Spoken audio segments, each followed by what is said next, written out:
Hey there everybody. Today I wanted to kind of look at how to make things sound bluesy and a little bit of the kind of rudiments of the bluesy sound. I think that with old time music and bluegrass music, there's a lot of blues in those styles, and so it's good to kind of have our fingers around knowing how to make those sounds stand out when we want them to.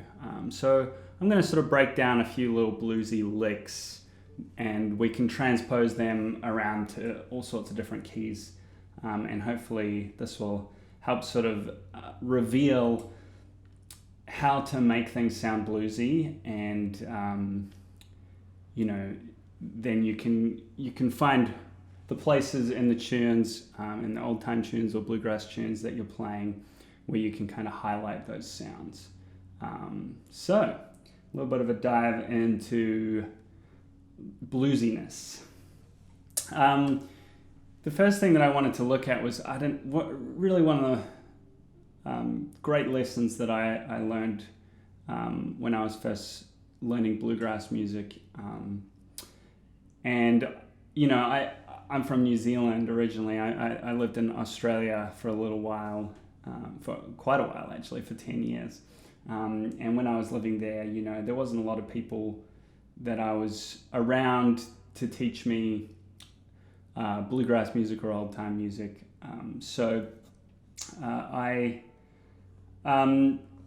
used to order these teaching DVDs from Homespun Tapes.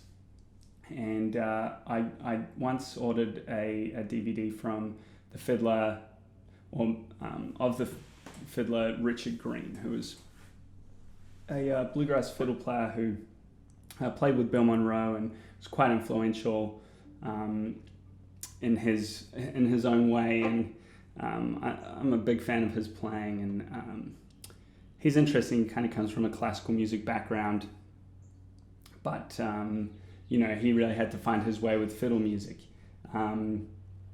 And one of the lessons that he sort of talked about was what he called black snake in my room. And he had learned this from a musician somewhere along the lines. So forgive me for not knowing exactly where this comes from, but I think it's an important lesson nonetheless. It really resonated with me, and I think it's something that will really help everybody kind of get onto some of these bluesy sounds. Black snake in my room. This is what black snake in my room sounds like. And he kind of described this as like the key to all blues, which, that might be a little bit of an exaggeration, but it definitely opens up some tools. All right.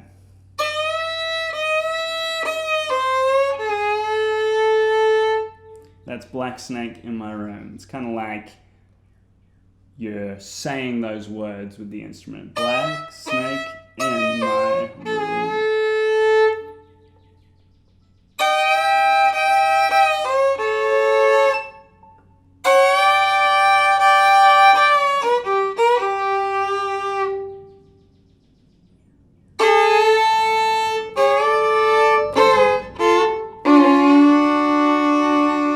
So those are a few little variations on black snake in my room.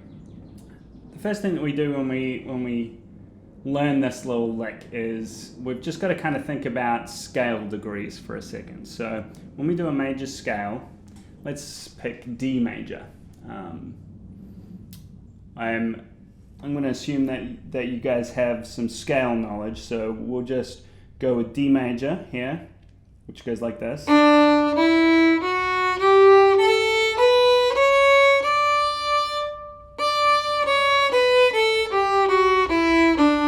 Okay, so when we're thinking about scale degrees, D is 1, and first finger E is 2, F sharp 3, G is 4. We're just adding a number for each degree of the scale as they go up. So it goes up right up to 7. 1, 2, 3, 4, 5, 6, 7, and then 8 is 1 again. 7 degrees in the scale before it starts repeating itself. So So with that in mind, Black Snake in my room starts on the scale degree 5, or a fifth, above the home note. So let's start with that. If we're in D, then our fifth degree of the scale is the note A. I like to, you're going to want to do this with a finger down on the string and not really the open string. Wherever this is, you're going to want to either do it with your fourth finger or in another place with a finger down on the fifth degree of the scale. So as it's A, we can either start here with our fourth finger on A or our third finger on the note A on the E string. So let's actually take it up to the E string. It might be a little easier to start with. So here's D, third finger on the A string, and 5 degrees up is our note A, third finger down on the E string. Okay, so the first so what we're doing here is we're just highlighting the notes that have like a bluesy center to them. And so the fifth degree is, there's a lot of blues that's associated with this note, but you've just got to know how to access those sounds. So we're going to slide up to that sound first, up to the note A. Now, this isn't sliding from G sharp. It's not a full semitone, it's just a slight little, and we want to stop when we get to the note. We don't want to go above it. That's going to start sounding out of tune or like kind of comedic or something. That is bluesy. And then we're going to slide down from that.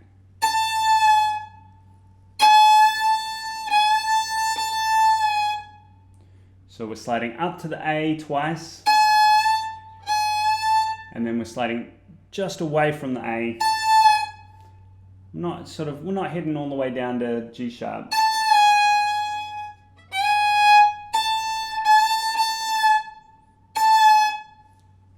But we're just kind of sliding off it, falling off it there. And then we're going to head to scale degree 3. So if we think about third finger on the A string is scale degree 1. 3 is first finger down on the E string, that's F sharp. Now there's a lot of bluesiness associated with the third of the chord, or the third note of the scale. Whoa.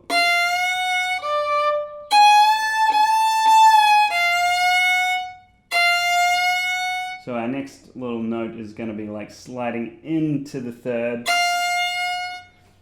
To me, I don't want to like give away the secret here, which is I don't want to like slide all the way up to F sharp, because that's kind of like, we're giving it away. We're showing all our cards at that point. I want to slide almost to F sharp, but just kind of imply.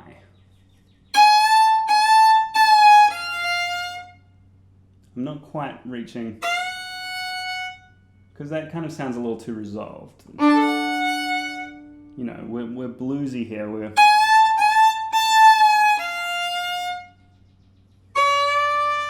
And then we're going to end heading down on the home note, D, number 1.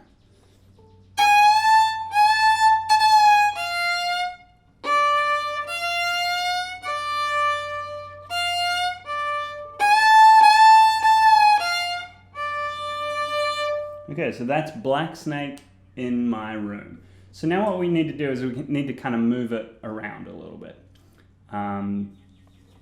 So we've learned it in this position here where the third finger is on the fifth note of the scale.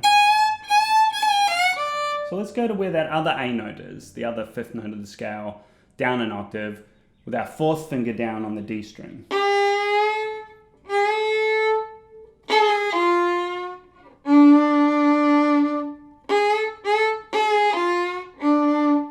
You can kind of see the pattern. If you've got your third finger down, you're missing one finger, You got your first finger and then you're back to your third finger. So it's kind of like this little box. If you've got your fourth finger, it's the same thing. You're just doing it with your fourth finger and your second finger and then back down onto your fourth finger. So it's that same little box, just up a full tone here.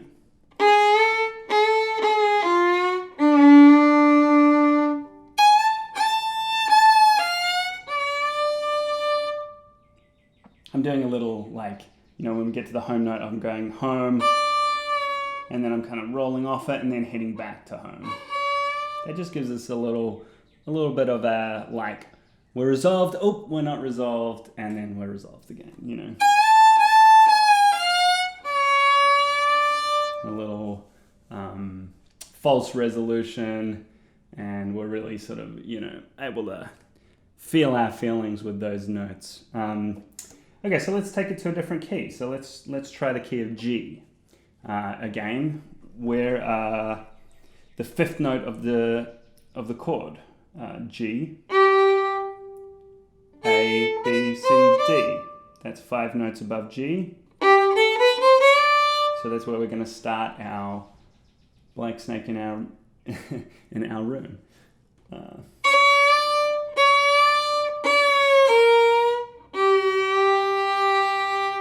And if we find ourselves another D, then we're going to do it again down an octave. We can even go up to third position.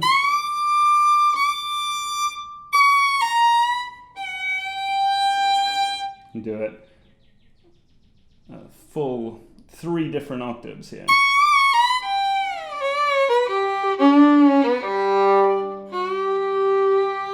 So maybe you could link them up,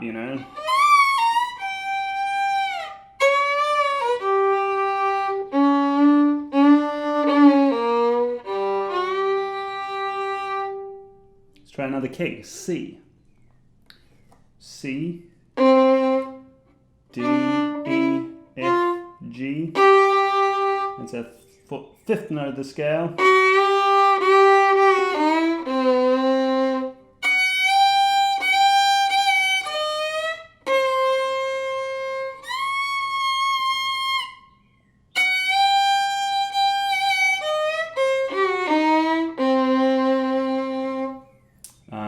Let's try the key of F sharp, Here we've got F sharp. We're going to do a major scale up 5 notes.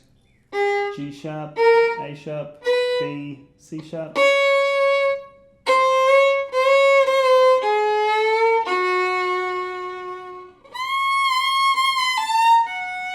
So basically you should be able to now go, okay, like whenever there's a chord in a bluegrass tune or in an old time tune, and someone's like, hey, the chord is D or C or G or E or whatever it is, you can know that you can go to the 5th note and start your lick there.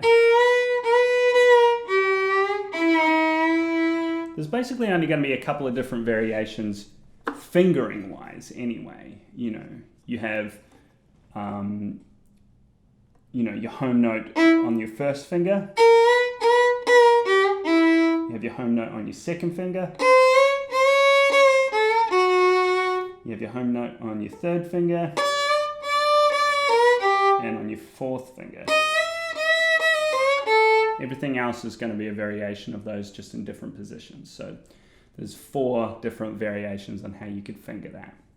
Have a look here. This is E,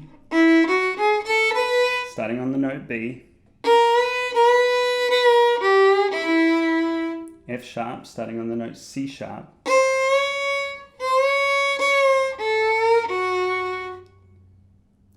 G, starting on the note D. And A, starting on the note E.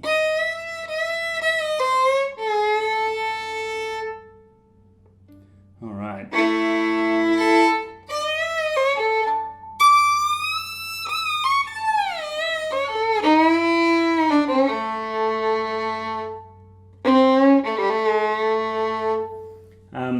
So there's so much blues there. There's so much blues in that one little lick. You just have to kind of think about experimenting with it.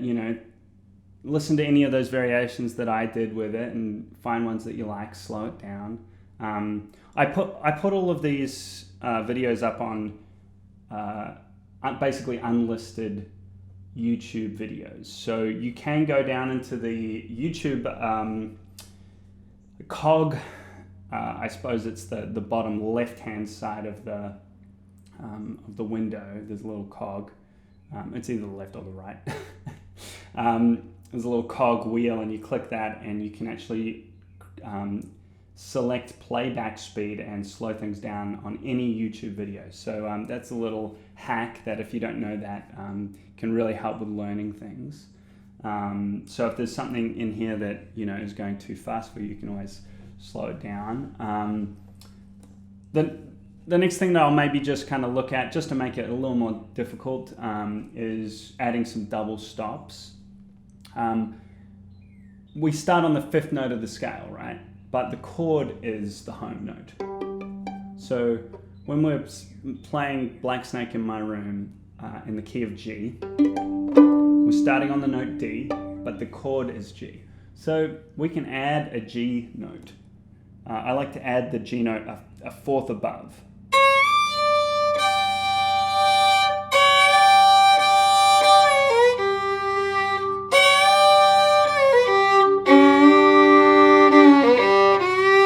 That's a super bluegrassy sound, that one. On the 3rd note of the scale, you can add a kind of 5th above. Now, the violin is tuned in 5ths, so whenever we just mash our fingers down across the 2 strings, we're hitting the interval of a 5th. So when we're playing it in G here, got our nice interval of a 4th. We can just mash our first finger down across the 2 strings and then finish. And another very bluegrassy sound. Or we could even start with that. And we could even add the 3rd note of the scale to the 1st and finish on a nice resolved 3rd.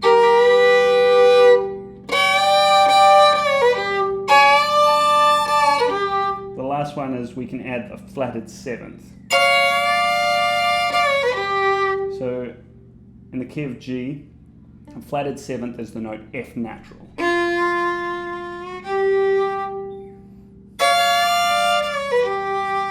So with our 5th note of the scale, D, adding an F note above it or below it. Above it kind of sounds pretty cool, I think. So there's a few options for adding a double stop. The one note that we haven't talked much about that is very bluesy is that flatted 7th, of course. So if you wanted to add that in, again in G,